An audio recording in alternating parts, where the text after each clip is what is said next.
$205,750 in the last 90 days. It's actually kind of crazy. So $27,000 out of $76,000 we did in sales this month came straight from email and SMS marketing.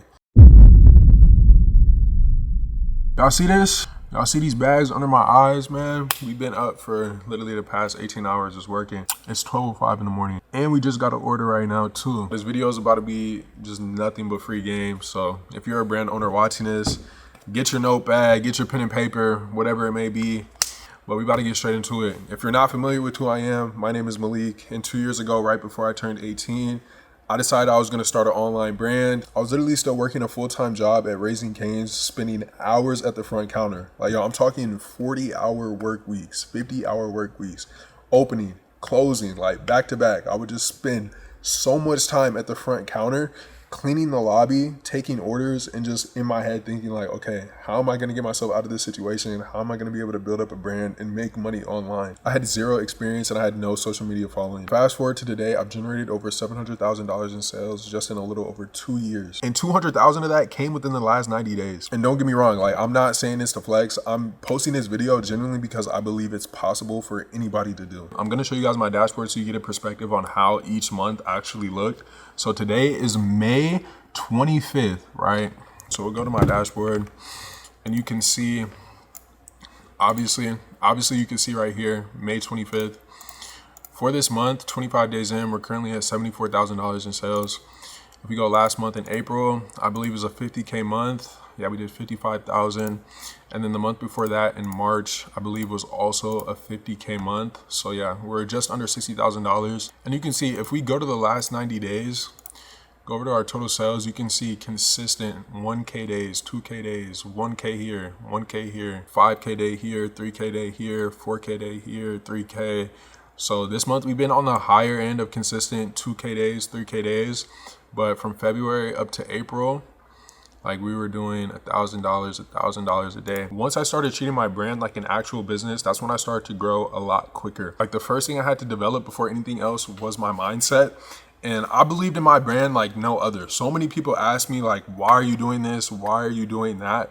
And I didn't feel the need to explain myself to them because I knew in the back of my mind, like, I could make it work. And as soon as I stopped treating my brand like a side hustle and treated it like an actual business, that's when I started to see my results increase like tremendously. I know you guys have heard people say I'm working my 9 to 5 to fund my 5 to 9. And honestly, that's as real as it gets. Like, I would clock out at 12 a.m. and go home and clock in trying to learn how to run paid ads, learn how to build a Shopify store, build a converting website, just learn everything I can about business because I'm gonna keep it real with y'all. I didn't have the money for a mentor or to pay for a course. I was literally just on YouTube, scouring the internet, scouring Reddit, learning how to do certain things within my business to build them. And if I would have invested early on getting a mentor or somebody to help me along the way, it would have sped up my trajectory by probably 6 months to a year. But I was in the field, like, I was learning everything on my own, just grinding. I just truly believed that this was going to work out for me. You know, what not to do in a business, and it's gotten me to where I'm at today. Have that confidence and that validation from yourself that you could build something, you could become successful off of whatever it is you're trying to do, then that's gonna take you way further than hearing a bunch of your friends or family saying like, oh yeah, this is gonna work out.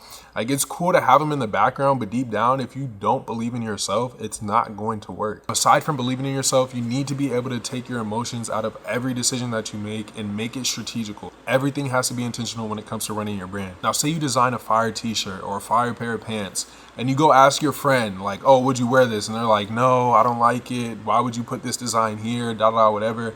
And they give their extra 2 cents that aren't gonna contribute to any of your sales.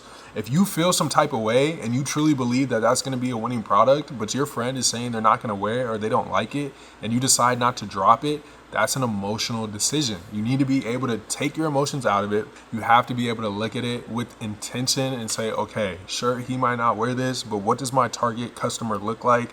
who is gonna wear this, who is gonna buy it, and how can I market it to sell it to them. You need to understand exactly who you're selling to, because your brand isn't for everybody. And if you're trying to market to everybody, you're marketing to nobody. Like I say this all the time, you need to niche down to the point where it's so specific that you could pinpoint your ideal customer like it's nothing. I wasted so much money in the beginning trying to market to everybody without understanding who my customer actually is. Once I dialed in my ideal customer, the content got easier, the ads started performing better, and the products just made so much more sense because I knew exactly who I was selling to. My brand isn't for the average 50-year-old person or 40-year-old person. I'm targeting a younger audience who specifically likes streetwear and just hype clothes in general.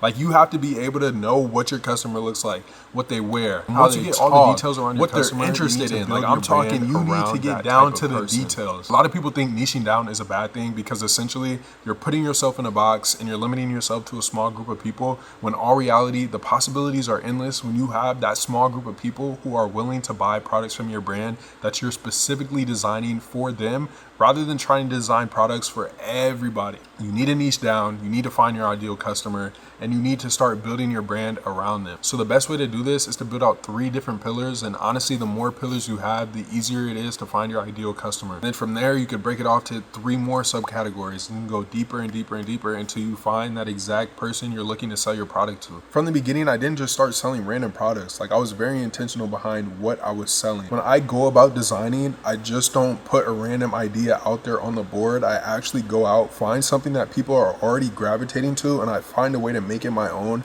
and do a spin-off to where it seems completely new and no one's ever seen it before.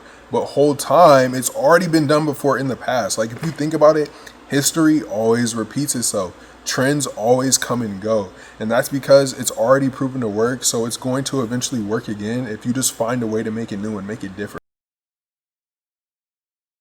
There's really no secret to this. You don't have to overthink it or overcomplicate it, and that's where a lot of people go wrong when it comes to designing. A winning product truly does not have to be unique. Like, it doesn't have to be something completely new, never seen before. You want to take something that's already been proven to work and re-implement that into today's time and make it different and just market it to the point where it seems like it's completely new. Once you have a product, content is going to be everything, because if you have a fire product, it might be able to sell itself, but if you put good content behind it, it's just going to get you that much more sales. Like, you have to be able to produce content that's going to trigger something in your ideal customer's mind to the point where they feel like they have to have it. And I'm talking content that literally stops people from scrolling, and it could be just a plain product photo because your product stands out so much. Now, there's 2 ways I go about making content for my brand, and the first way that I think is the most important is finding models who look identical to your ideal customer. And this is why it's important you know exactly who your ideal customer is, because you can't just put anybody in your brand.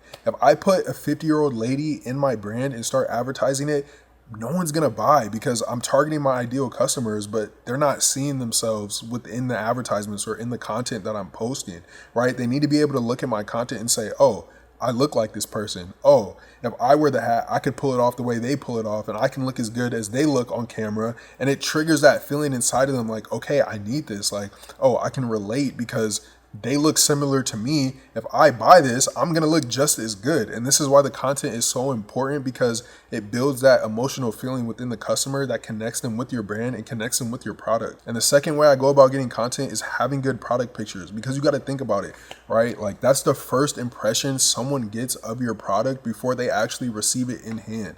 So if your product picture isn't luxury, isn't premium, doesn't show off every single detail of the product, then it leaves a bad taste in the customer's mouth and they're not going to want to purchase. Like, you need to have crispy product pictures. I cannot stress that enough. Like, I see a lot of brands, they'll do like the AI cutout and they won't actually like go into Photoshop and professionally cut it out and just make it look good on a white or blank background. Like, product pictures are everything. If you go to some of the top like designer websites, you'll see that everything just looks premium. It looks super crisp and it's all put together. And that's exactly what you want to focus on, especially if you're going to be running paid advertisements. And that's really what took my brand to the next level. Like, running paid ads is so important. Now, don't get me wrong. If you're crushing it organically and you figured out the algorithm, you're getting 1 million views here, 1 million views there, and sales are coming in, that is great. Like I'm happy for you. But every day you let pass by not running paid ads is every day you're missing out on sales. Millions of people shop online. So if you're relying on the algorithm to push your video out organically every single time to reach those millions of people, it's just not efficient. Like the biggest brands in the industry right now are running paid ads, and they have been for years. Starting out, don't think you need to spend $5,000 or $10,000 on ads. But when you do start spending money on ads, you need to use content that is already proven to work organically. And that could be within the small audience you built up on your Instagram profile or whatever you're promoting your business on. If you got a lot of customer interactions or a lot of feedback or a lot of likes or comments, whatever it may be, then that means, people like that content. They were engaging. So it might perform well as an ad. If you want to hit those consistent 2K days, 3K days, like I showed you at the beginning of the video, then paid ads is going to be the only thing that's going to get you there where you're going to be able to scale efficiently. Constantly trying to go viral over and over again can only take you so far. Now, aside from running paid ads, you need to have a backend system set up to where you're able to run email and SMS marketing. Personally, I use Klaviyo for my email and SMS marketing. I'm going to show you guys exactly how much of my revenue this month came from email and SMS marketing. It's actually kind of crazy. So $27,000 out of $76,000 we did in sales this month came straight from email and SMS marketing. $1,000 in sales came from SMS marketing, which is just sending a text message, and $25,000, almost $26,000 came straight from emails. And that's just sending out basic campaigns like, oh, you left an item in your cart, or come back, we have this offer. And that's why it's so important. You need to start building out a list, because every email you don't collect, you're missing out on a potential customer to come back or to purchase for the first time. Email marketing basically prints money. And that's exactly how I was able to do $200,000 in sales in just 90 days. Like, I promise y'all, if I could do this starting at 18 with no followers, no money, and no prior experience to running an online business, then you can too. I'm not even proud to admit this, but I graduated with like a 2.8 GPA, bro. Like, I'm not special by any means possible. If this helped you or gave you any clarity or peace of mind behind your business, then go ahead and drop a like on the video, man. Make sure y'all follow my Instagram. We're almost at 20K. We're gonna see how far we can take the YouTube and the Instagram page this year, but I appreciate y'all. If you made it this far in the video, comment consistent, and I'll see you on the next one. Go start that brand, bro.